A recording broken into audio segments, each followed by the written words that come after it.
হ্যাঁ জি, প্রশ্ন করো। জি করেন, জি করেন। ফজরের নামাজ, মাগরিবের নামাজ এবং এশার নামাজ উচ্চারণ করে পড়া হয়, কিন্তু জোহর এবং আসরের নামাজ মনে মনে পড়া হয় কেন? উত্তর দিচ্ছি।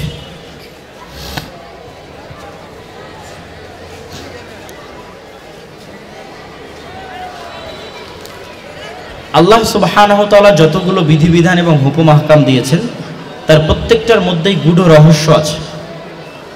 তবে সকল গূঢ় রহস্যই মানুষকে জানতে হবে বা জানা উচিত জরুরি এমনও নয়। ওলামায়ে কেরাম যা বলেছেন বা যা লিখেছেন তার সারমর্ম হচ্ছে, বিষয়টি নিয়ে আরও গবেষণা করা যায়, তবে সারমর্ম হচ্ছে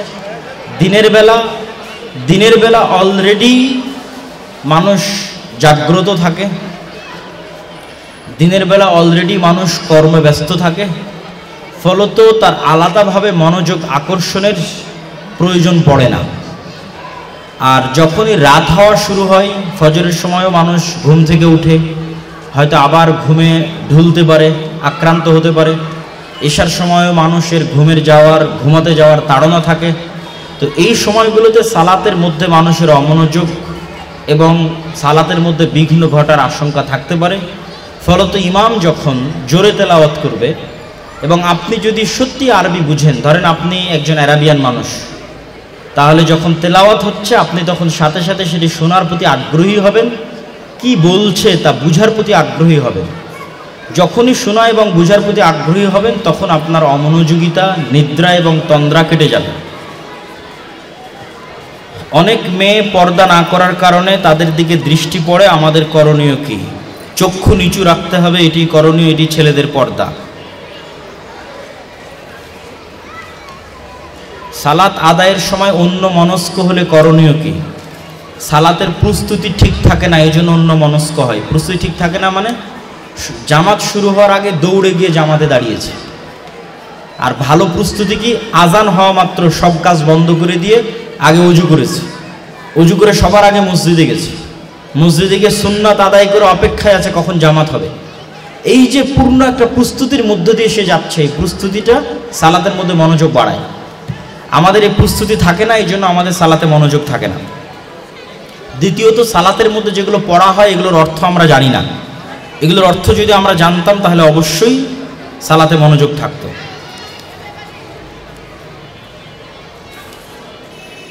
রমাজান মাসে সবচেয়ে বেশি কি করা উচিত? তোমাদের মধ্যে কোরআন পড়তে পারো এরকম কে কে আছে? হাত উঠাও। বাহ, মাশাআল্লাহ, বারাকাল্লাহ ফিক। নামাও।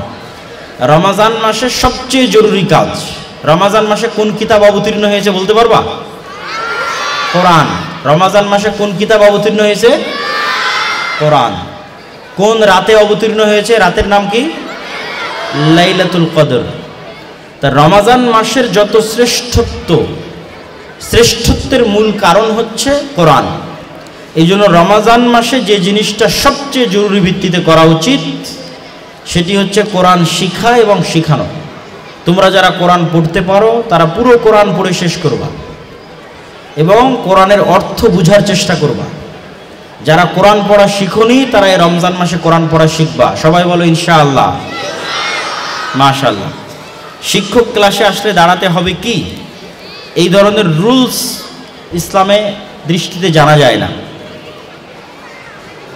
সিগারেট খাওয়া হারাম না মাকরুহ? অবশ্যই হারাম।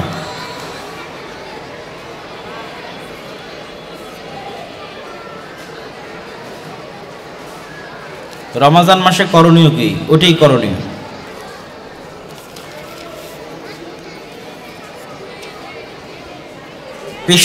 খেলাকে পেশা হিসেবে নেওয়া ঠিক নয়।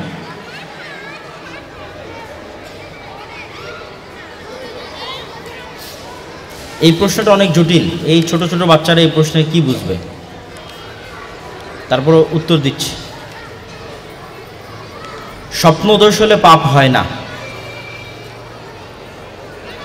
টিভিতে কোনো প্রকার খেলা দেখা যাবে কি? সময় নষ্ট। আর যারা সময় নষ্ট করে তারা জীবনে মানুষ হতে পারে না। আমি ইংল্যান্ড যুক্তরাজ্য ইউনিভার্সিটি অফ ডান্ডি সেখান থেকে মাস্টার্স করেছি। ফুটবল বিশ্বকাপের ফাইনাল ম্যাচের দিন ঢাকা বিশ্ববিদ্যালয়ের টিএসসি চত্বরে হাজার হাজার ছাত্রছাত্রী খেলা দেখতেছে। ওই সময় আমি ইংল্যান্ডে, তোমরাও সার্চ দিয়ে দেখতে পারো, না অক্সফোর্ড ইউনিভার্সিটির ছাত্ররা একসাথে খেলা দেখছিল, না ক্যামব্রিজের দেখছিল, না হার্ভার্ডের দেখছিল, না MITর দেখছিল, না ডান্ডির দেখছিল। ওরা ছিল পড়াশোনা নিয়ে ব্যস্ত, জ্ঞান অর্জন নিয়ে ব্যস্ত। জ্ঞান মানুষকে উন্নত করে, জ্ঞান মানুষকে শাসন ক্ষমতা দেয়। আর আমরা এত অনুন্নত কেন? এই কারণে।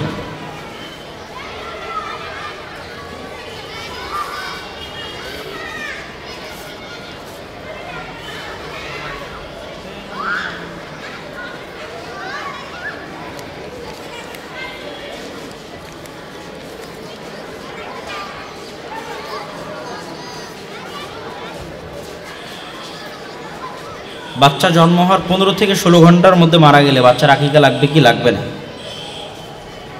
কি কি কাজ করলে রোজা ভেঙে যায়? রোজা বিরোধী যেগুলো সেগুলো রোজা ভেঙে যায়। রোজা বিরোধী যেমন না খেয়ে থাকা, এটা একটা রোজার অন্যতম কাজ। তাহলে যে কোনোভাবে খাবার এবং পানীয় প্রবেশ করলেই রোজা ভেঙে যায়। অথবা আর যে কোনো উপায়ে যদি মানুষ রোজার মৌলিক ভিত্তিকে নষ্ট করে তাহলে রোজা ভেঙে যায়। ফ্রি ফায়ার খেলা যাবে কি? আমি যদি বলি খেলা যাবে না, তারপরও তুমি খেলবা, তো তোমাকে জানতে হবে যে কেন খেলবা না, এটা জানতে হবে কেন খেলবা না। তুমি যদি চাও যে তুমি আর একজনের গ্রাহক হবা, আর তুমি যদি চাও যে না মানুষ আমার গ্রাহক হবে, দুইটা দুই মেরুতে দাঁড়ানো। একটা হচ্ছে মানুষ আমার গ্রাহক হবে, আর একটা হচ্ছে আমি আর একজনের গ্রাহক হব। একটা হচ্ছে মানুষ আমার দর্শক হবে, আর একটা হচ্ছে আমি আর একজনের দর্শক হব। ঠিক আছে, দুইটা দুই মেরু থেকে। তাহলে যে জাতি চায় যে তোমাদের মতো ইয়াং জেনারেশন তাদের গ্রাহক হোক, তোমরা সময় দিচ্ছ, এটার অনেক দাম আছে, অনেক ভ্যালু আছে। আমাদের লাইফটাই হচ্ছে সময়। আমরা কি গাইবান্ধায় বসবাস করি না টাইমে বসবাস করি? বলো। আমরা কিন্তু গাইবান্ধায় বসবাস করি না। এই গাইবান্ধায় 500 বছর আগেও মানুষ ছিল, ওরা কই? তাহলে 500 বছর আগে গাইবান্ধায় যে মানুষগুলো ছিল তারা আসলে সময়ের মধ্যে ছিল, ওই সময়ের মধ্যে। আর আমরা এখন কার মধ্যে আছি? সময়ের মধ্যে। একটু জোরে বলো তো, আমরা কিসের মধ্যে আছি? সময়ের মধ্যে আছি। আমরা কিন্তু কেউ গাইবান্ধাতে নাই। গাইবান্ধাতে থাকলে 500 বছর আগে যারা ছিল ওরাও থাকতো, বাট ওরা একটা সময়ের মধ্যে ছিল, সময় শেষ হয়ে গেছে, ওরাও চলে গেছে। আমাদের একটা নির্দিষ্ট সময় আছে, এটা শেষ হয়ে গেলে আমরাও চলে যাব। তখন এই স্কুলে আর এক ব্যাচ আসবে, আর এক স্টুডেন্টস আসবে। কত সালে এই স্কুল প্রতিষ্ঠা হয়েছে স্যার? 1982 সালের যারা এই স্কুলে ছিল তারা এখন আছে। তাহলে তারা ওই এই স্কুলে পড়তো না এই সময়ে পড়তো? স্কুলে পড়তো না, এই প্লেসে পড়তো না। তারা ওই 1982 সালে যে টাইমটা পৃথিবীতে ছিল ওই টাইমে তারা পড়াশোনা করতো। তোমরা এই স্কুলে, এই মাঠে, এই ঘরে পড়তেছো না, তোমরা 2025 সালে পড়াশোনা করতেছো। তোমরা একটা সময়ের মধ্যে পড়াশোনা করতেছো। তাহলে এই সময়টা অনেক দামি। এখন কথা হচ্ছে এই সময়টা তুমি আরেকজনকে দিবা না আরেকজনের সময় তোমার পিছনে নিবা? তো চায়নায় বসে, আমেরিকায় বসে যারা অ্যাপস তৈরি করেছে, ফেসবুক, ইউটিউব, টুইটার, এরা কন্টিনিউয়াস গবেষণা করতেছে কিভাবে তোমার সময় তোমার থেকে নেওয়া যায়, কিভাবে তোমাকে ইউজ করা যায়। ওই যে টিস্যুটা দেখি,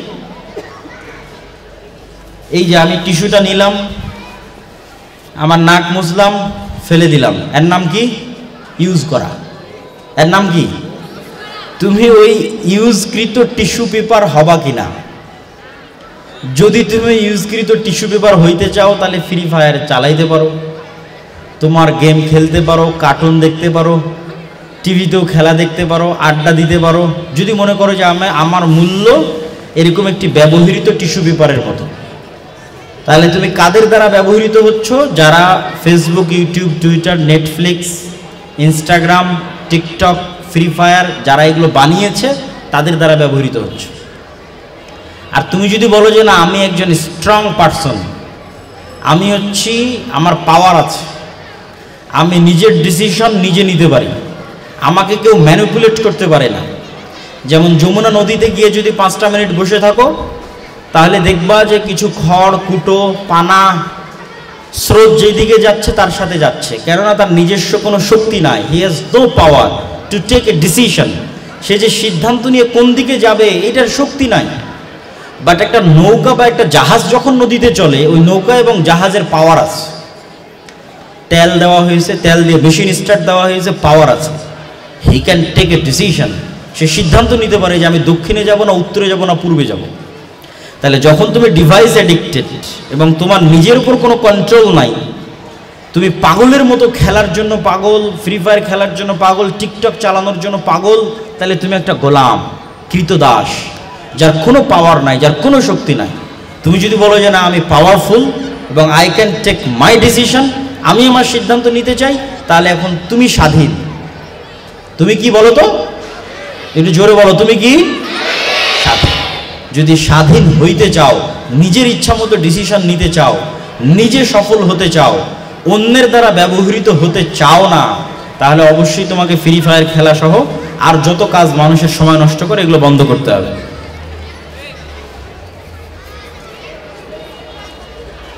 তো আর যদি কোনো প্রশ্ন থাকে, যেগুলো মোটামুটি গুরুত্বপূর্ণ প্রশ্ন ছিল, সেগুলো সবগুলোরই উত্তর দেওয়ার চেষ্টা করেছি। লেখা কোনো বই আছে কিনা নবীজির উপরে, সেটা না, এই মুহূর্তে নাই। মেয়েদের মেহেদি দেওয়া যাবে কিনা? মেয়েদেরই তো মেহেদি দেওয়া উচিত। শবে বরাত কি বাংলাদেশে পালন করা হয়? উত্তর দিচ্ছি, মেয়েদেরই তো মেহেদি দেওয়া উচিত, ছেলেরা মেহেদি দিতে পারবে না, ছেলেরা মেয়েদের বেশ ধারণ করতে পারবে না। এটা শয়তান চায় যে আমাদের যে আইডেন্টিটি আছে, এই আইডেন্টিটি আমরা ধ্বংস করে দিই। ফলত মেয়েরা ছেলেদের বেশ ধারণ করুক আর ছেলেরা মেয়েদের, তাহলে আইডেন্টিটি নষ্ট হয়।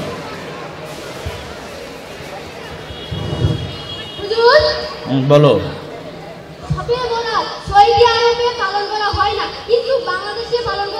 চমৎকার উত্তর দিচ্ছি বাবা, সুন্দর প্রশ্ন করেছ, উত্তর দিচ্ছি।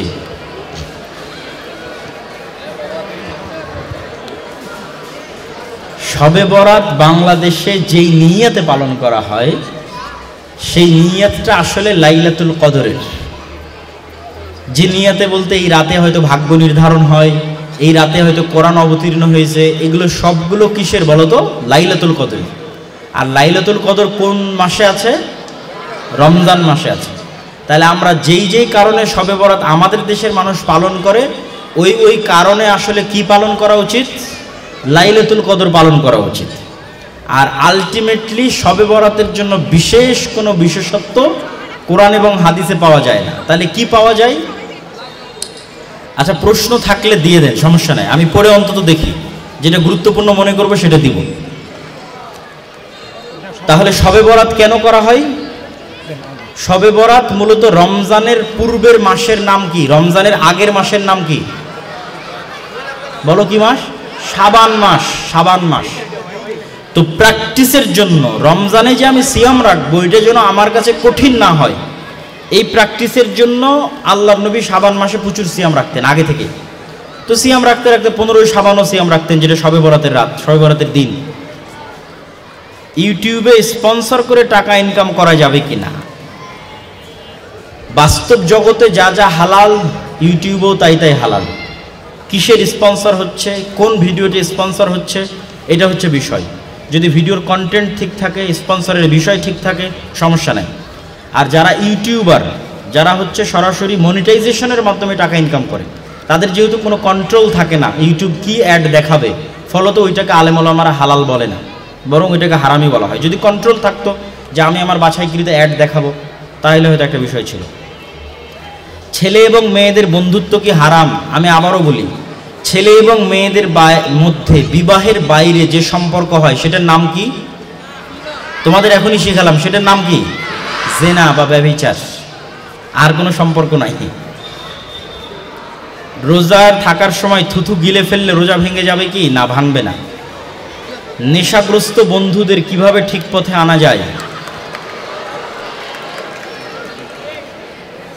আমি এই প্রোগ্রামে তোমাদেরকে এর আগেও বলেছি, এখনও বলতেছি যে সব সমস্যা সমাধান হয়ে যাবে যদি কেউ এই শক্ত সিদ্ধান্ত নেয় যে অ্যাট এনি কস্ট, যে কোনো মূল্যে সে 5 ওয়াক্ত সালাত আদায় করবে।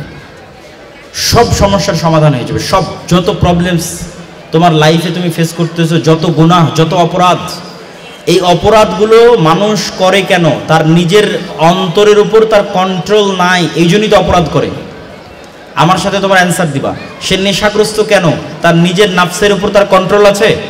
কন্ট্রোল নাই। তাহলে সে কন্ট্রোল প্রতিষ্ঠা করবে কিভাবে? তার নাফসকে তো কাজ দিতে হবে, পিটিয়ে কাজ দিতে হবে। সেই পিটানোটা কি? ওকে বলতে হবে যে তোমার জন্য এটাই পিটানো যে তুমি 5 ওয়াক্ত সালাত আদায় করবা, এটাই ফাইট। ও পারবে না 5 ওয়াক্ত সালাত আদায় করতে। যখন ওর নাফসের সাথে যুদ্ধ করে, ফাইট করে, পিটিয়ে মেরে 5 ওয়াক্ত সালাতে যাবে, তখন ধীরে ধীরে ওর নাফসের উপর কন্ট্রোল প্রতিষ্ঠা হবে। স্লোলি ও স্বাধীনভাবে সিদ্ধান্ত নিতে শিখবে। এতক্ষণ তো শয়তানের গোলাম ছিল, এখন আস্তে আস্তে ওর নিজের নাফসের সে মালিক হয়ে যাবে। যখন একবার নিজের নাফসের মালিক নিজে হয়ে যাবে, তখন সে নিজেই ডিসিশন নেবে যে সে নেশাগ্রস্ত হবে কি হবে না। তখন অটোমেটিক সে হবে না। সবাই বলে গান একটি শিল্প, এটি শোনা এবং গাওয়া ইসলামে কি জায়েজ? গানের কথা এবং বাক্যের মধ্যে যদি কোনো প্রকার অশ্লীলতা না থাকে, রাসূল সাল্লাল্লাহু আলাইহি ওয়াসাল্লামের নিজস্ব কবি ছিল হাসান বিন সাবিত। জাহিলি যুগের যারা কবি ছিল তারা আল্লাহর নবীর উপর যখন কবিতা লিখত, উনি আবার জবাব দিতেন। তো গুড ল্যাঙ্গুয়েজ, ভালো ভাষায় সাহিত্য চর্চা খারাপ কিছু নয়। কোরআন ইটসেলফ একটা লিটারেচার, কোরআন ইটসেলফ একটা সাহিত্য। কিন্তু যখনই তার মধ্যে ব্যাড কালচারকে প্রমোট করা হয়, খারাপ এবং কুসংস্কৃতি, অপসংস্কৃতি, তখনই সেটা হারাম। বদনজর কিভাবে সারানো যাবে? খুবই গুরুত্বপূর্ণ প্রশ্ন। বদনজর বাস্তব। এই জন্য যখনই কোনো বাচ্চা ভালো করবে, তখন সাথে সাথে বলতে হবে মাশাআল্লাহ, বারাকাল্লাহ। কোনো বাচ্চাকে আমরা শুধু অনেক কিউট কিউট ইত্যাদি বা প্রশংসা, খুব সুন্দর, বিউটিফুল, এগুলো বলে প্রশংসা করা যাবে না, এগুলো তো বদনজর হয়। প্রত্যেকটার সাথে যুক্ত করতে হবে মাশাআল্লাহ, অনেক সুন্দর, মাশাআল্লাহ, অনেক ভালো, বারাকাল্লাহ, আল্লাহ বরকত দিক। তাহলে মুখের বদনজর এবং চোখের বদনজর থেকে হেফাজত হবে। দ্বিতীয়ত, সকালে এবং সন্ধ্যায় নিজের চারিপাশে শয়তান যেন প্রবেশ করতে না পারে, এই জন্য বর্ম তৈরি করতে হবে, ঢাল তৈরি করতে হবে। সকালে এবং সন্ধ্যায় সেই ঢালটা হচ্ছে জিকির এবং আযকার। সূরা ফাতিহা, আয়াতুল কুরসি, সূরা বাকারার শেষ 2 আয়াত, নাস, ফালাক, ইখলাস, এগুলো হচ্ছে ঢাল, বর্ম। এগুলো শয়তানকে প্রবেশ করতে দেয় না। বদনজর, জাদু, কালো জাদু কিছুই প্রবেশ করতে দেয় না। পর্দা করতে চাইলে হিজাব ও বোরখা পরা কি আবশ্যক? পরা আবশ্যক এরকম বলবো না, স্বাভাবিক যে কোনো পোশাক দিয়ে শালীনতা রক্ষা হলেই হলো।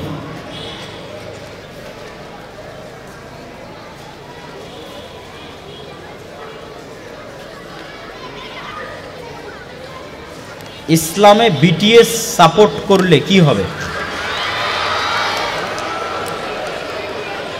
বিটিএস কালচার এক প্রকারভাবে এলজিবিটিকিউকে প্রমোট করে। সেটি আমরা বুঝি অথবা না বুঝি, আমাদের নিজের জানতে অথবা অজান্তে বিটিএস কালচার এলজিবিটিকিউকে প্রমোট করে, যা ইসলামের জন্য ক্ষতিকর সেটা বলবো না, মানব সভ্যতার জন্য ক্ষতিকর। মানব সভ্যতার জন্য ক্ষতিকর কি? আমি আমার বক্তব্যে তোমাদের সামনে তুলে ধরেছি যে শয়তান চায় মানুষকে তার স্বাভাবিক সম্মানের জায়গা থেকে নিচে নামিয়ে নিয়ে আসতে, এই জন্য মানুষের স্বাভাবিক চিন্তার মধ্যে বিকৃতি ঘটাইতে। মানুষের স্বাভাবিক গতি হচ্ছে পুরুষের মধ্যে পৌরুষত্ব বিরাজ করবে, মেয়ের মধ্যে মেয়েলি স্বভাব বিরাজ করবে, এবং পুরুষের মধ্যে যত বেশি পৌরুষত্ব বিরাজ করবে তত পৃথিবীতে শান্তি বিরাজ করবে। কেন? সে তার ফ্যামিলিকে কন্ট্রোল করতে পারবে, মাকে কন্ট্রোল করতে পারবে, স্ত্রীকে কন্ট্রোল করতে পারবে, পৃথিবীকে কন্ট্রোল করতে পারবে। আর যখনই বিটিএস কালচার প্রবেশ করবে, তার সাথে সাথে এলজিবিটিকিউ প্রবেশ করবে, তখন ছেলেদের মধ্যে মেয়েলি স্বভাব বেশি হবে। আর যখন ছেলেদের মধ্যে মেয়েলি স্বভাব বেশি হবে, তখন সাহসী বীর পুরুষের জন্ম হবে না। আবার বুঝো, খালিদ বিন ওয়ালিদ, তারিক বিন জিয়াদ, মোহাম্মদ বিন কাসেম, ইখতিয়ারউদ্দিন মোহাম্মদ বিন বখতিয়ার খিলজি, এই যে মহাবীর পুরুষ যারা পৃথিবীতে গেছে, এই সমস্ত বীর পুরুষ কখনোই মেয়েলি স্বভাবের পুরুষের মাধ্যমে আসবে না। এই জন্য বিটিএসের যে কালচার, এই কালচারে কখনোই পা দেওয়া যাবে না। বরং আমাদের সকলের জন্য একমাত্র অনুসরণীয় কে, শ্রেষ্ঠ কে? মুহাম্মদ সাল্লাল্লাহু আলাইহি ওয়াসাল্লাম। এটাই তো আজকে আমরা শিখলাম। মোবাইলে গেম খেলা, একই উত্তর যা আগে দিয়েছি। ইসলাম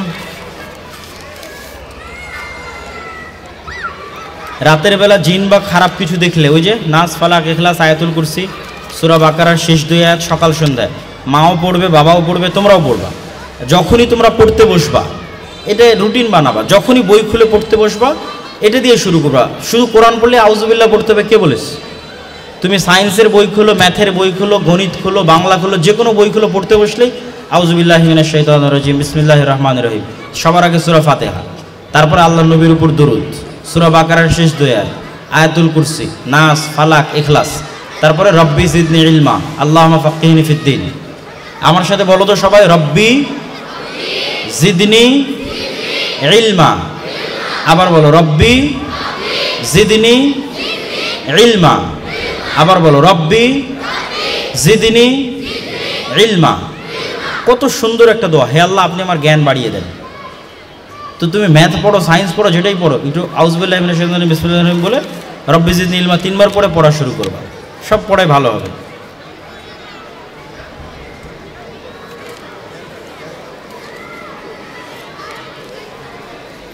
হারাম মানে তো নিষিদ্ধ, তাহলে কাবা ঘরকে হারাম বলা হয় কেন? খুব সুন্দর প্রশ্ন, এটা দিয়ে শেষ করতেছি।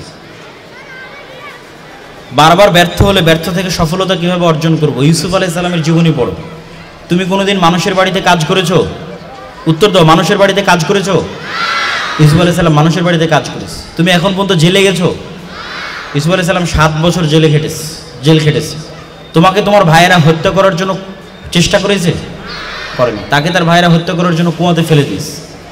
তোমাকে রাস্তাঘাটে অপমানজনক কোনো অপবাদ দেওয়া হয়েছে? দেওয়া হয়নি। ইউসুফ আলাইহিস সালামের ঘাড়ে অপমানজনক অপবাদ দেওয়া হয়েছে, যেই ধরনের অপবাদ দিলে মানুষ আত্মহত্যা পর্যন্ত করে। But he already continuously fighting, সবসময় ফাইট করতেই আছে, এবং ফাইট করতে করতে সবশেষে সফল হয়ে গেছে। মন্ত্রী, বাদশাহ, রাজা। আল্লাহর উপর অগাধ আস্থা এবং বিশ্বাস মানুষকে সেই ফাইট করার সুযোগ করে দেয়। ছেলে এবং মেয়েদের নামাজ একই, আলাদা বিশেষ কোনো পার্থক্য নাই। মেয়েদের নবী কি আলাদা? না, মেয়েদের নবী মুহাম্মদ সাল্লাল্লাহু আলাইহি ওয়াসাল্লাম। মেয়েদের নবী কে? মুহাম্মদ সাল্লাল্লাহু আলাইহি ওয়াসাল্লাম।